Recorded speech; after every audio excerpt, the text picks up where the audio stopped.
welcome to Kamp's kitchen. So, it's back to school this week, and I want to give something for the teachers, for William and Emily. Don't you love I've got helpers today?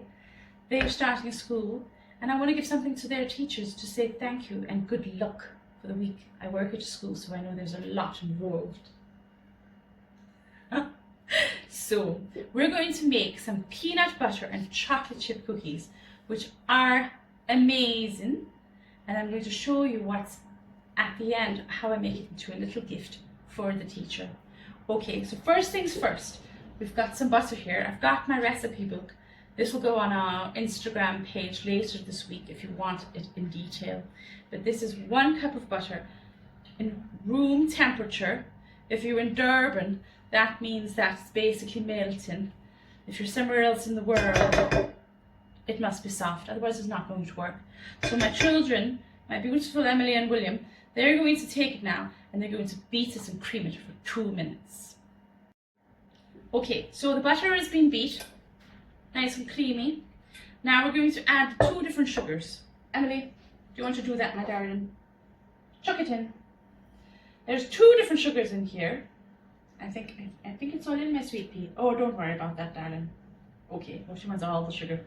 We've got caster sugar and packed brown sugar. I call it sticky sugar because it's like a little bit molassy and delicious. It's not the same if you don't use that brown sticky sugar. Is it the same? No, I've tried it, hey. It's not the same. William, you need to add some love into these cookies, darling. They're going to your teacher. Okay, so we're going to beat this now for another 2 minutes, and I have a feeling we're going to have some tasters in between. Okay, so the children have now beat the butter and the 2 sugars. Have a lick, William, with your finger, not your tongue. Emily?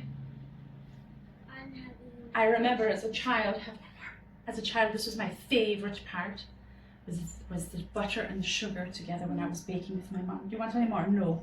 Okay, next things up, we're going to add 1 egg. Emily, do you want to tell everyone why you don't crack an egg into the mixture?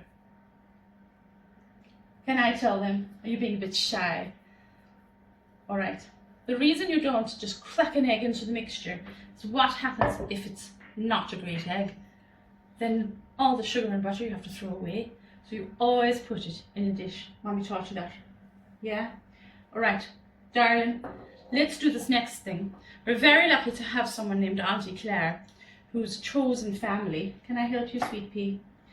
And she is a wizard in the kitchen. And she makes things like wait, darling, wait. She makes actual things like a vanilla essence. I don't have to buy it from a shop. How lucky am I? So, Emily, William and I, whenever we're cooking and baking together, if we're baking, we say we need to add some flavour, and that means we're going to add some of Auntie Claire's vanilla essence. Now, not too much, but let's give it a bit of a pour. Keep going, chick. No, we're not feeding the fairies. A little bit more. Okay. Alright, now we're going to add peanut butter. Can Mom do that? This is a bit sticky. So, if I quickly tell you, that was half a cup of caster sugar, half a cup of peanut butter, half a cup of packed brown sugar, 1 egg, and then we're going to get to the rest of the beautiful ingredients. I'm going to give this back to my beautiful children, my little helpers. They're going to mix this all together while I enjoy a sip of this gorgeous wine that my husband poured for me in the last break. Okay, all sorted. My little helpers have made this amazing mixture. Now it starts to become a cookie dough. So, Emily, the little dish in there, let's chuck it in. Alright, so in there, I'm reading here from my recipe book, is a 1/4 teaspoon of salt. It says that don't use the salt if you've got salted butter, but I still add it even though I have salted butter because there's something about that sweetness and the saltiness, so I will just do it anyway. Then a 1/2 teaspoon of baking powder and a 3/4 teaspoon of baking soda. And let's put the flour in. Is it in? Bless you, darling. May the angels be with you. Okay, So that is how much? Oh, it's 1¼ So I think I adapted this recipe with grams because it puts here, I've been using this recipe for a while, 160 grams, which equals 1¼ So thank you AI or Google, wherever I got that from. Okay, and then Emily was very excited when she saw this. A whole cup. It's not a big cup, but it's a lot of chocolate chips. Chuck it in my sweet pea. All right. Now we're going to mix this very... Oh no, that won't do. You can't have half of the chocolate chips. Must be empty. Did you try and do that on purpose so you could eat them? No. No. Okay. So now we're going to mix this really slowly. First with a spoon, and then you're going to do it with your mixer, because otherwise if you don't do that, the flour is going to all go out and you're going to not look like this. So we're going to do that, and I'm going to show you what we're going to do with rolling it out onto a baking tray. Okay, so now it's all mixed, and I'm holding my children hostage with these two things because they want to lick them. So I'm going to let them lick that. Why not be a child when you're a child? I might lick it too. Is it yummy? So now this is what it looks like. Now, I'm going to be honest with you. What I should be doing is wrapping this in cling film and putting it into the fridge for at least an hour. The recipe calls for 3 hours, but ain't nobody got time for that, especially when your husband has started work and your filmmaker gets home a little bit later than we expected. That's the life back into 2025, isn't it? So, hands are clean, although I see some licking going on here. So, what we're going to do, you got a chocolate chip. This is a lucky chocolate chip. It's like a little leprechaun at the end of the rainbow. So what we're going to do is we're going to roll them after they've washed their hands, because we're actually giving these to people. And then we're going to show you what to do when you press them down before you get them into the oven. Okay, so we've rolled them into balls, and then we've put a fork into them to make a crisscross.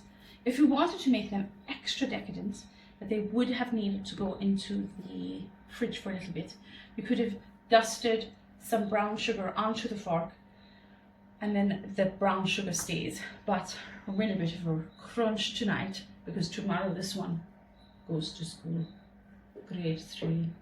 So I'm going to put them in the oven, 190 degrees, for between 7 to 9 minutes.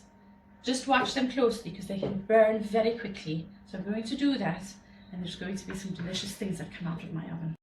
Okay, I'm back. Well, you didn't go anywhere, but I did.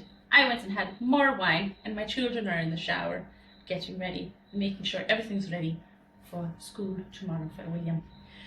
So you'll see they are ginormous. I'm going to show you. Michael, tell me, my videographer, you don't have to move, sweet pea, but can the people see how big these got? I'm going to show you. Look how big they get. Ginormous. If you want smaller cookies, then just do the balls smaller, and you do them in 2 batches when you're baking. I prefer to do them in 2 batches because I can watch them a bit better rather than in 2 trays. But I want to really spoil these teachers, and I want them to have a ginormous cookie, or a few of them, for the rest of the week. But now here is a trick, and I want you to remember this for all the cookies that you make that have got so much butter and yumminess in. You're going to take them out of the oven, and you're going to flip them almost like a pancake. And you're going to leave them like that because the bottom is nice and brown. Ooh, this is a bit sticky, this one. And you're going to make and leave them here until they're nice and cool. The pan is cool, and they're going to go a little extra crispy on the top. Okay, so now it's time. These gone nice and crispy on the top, but still soft when you bite into them. You're going to put a few into a packet, as many as you want. I'm using the sandwich bags. I reckon a good 4 or 5 for the teachers would be wonderful. I'm using the Woolworths instant cappuccinos. I'm going to tie them all together with a pretty ribbon, a personalised note, and hopefully they'll survive week 1 with my munchkins and all the other munchkins that are coming and starting. So thank you for watching. Please like and subscribe, and also, what must they do on Instagram? If you want to have the detailed recipe, go and have a look at my Kamp.kitchen on Instagram and share it with all your friends. See you soon. Bye.